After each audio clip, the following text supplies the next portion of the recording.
Ce week-end se tiennent à Paris, à la Cité des Sciences, les journées de l'innovation en santé. La ministre Marisol Touraine a annoncé ce matin la création d'un fonds public de soutien aux start-up, les start-up très en pointe dans le secteur. Les nouvelles technologies facilitent chaque jour un peu plus la prise en charge des patients, mais aussi la formation des soignants. À Nice, un mannequin connecté les prépare aux situations d'urgence, comme nous le montrent Julie Hamet et Christine Guérard. Il est 10 h, un patient un peu particulier vient d'être admis aux urgences. Autour de lui, des médecins, âgés de 20 ans à peine. On sait qu'il fume et qu'il boit et du coup on se demande si il faut se diriger juste vers une bronchite comme sa femme a eu ou si c'est quelque chose de plus grave comme un cancer du poumon. Si ces docteurs doutent, hésitent, c'est normal.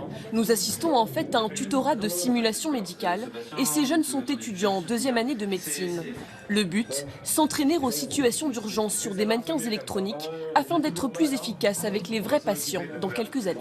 Quand on ausculte, on entend vraiment les bruits du cœur et les bruits de poumons ou quoi. Enfin, on sait qu'il y a quelque chose qui ne va pas, quoi. Donc c'est vraiment réaliste.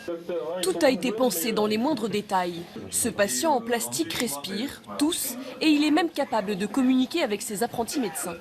Je peux plus là, je peux pas marcher 3 pas sans être essoufflé. Derrière cette voix, Maxime.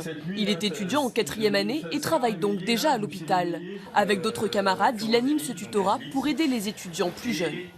On met en pratique un peu tous les comportements qu'on a pu voir, nous, avec nos contacts avec le patient aux urgences. Ce projet a un coût, 2 millions d'euros.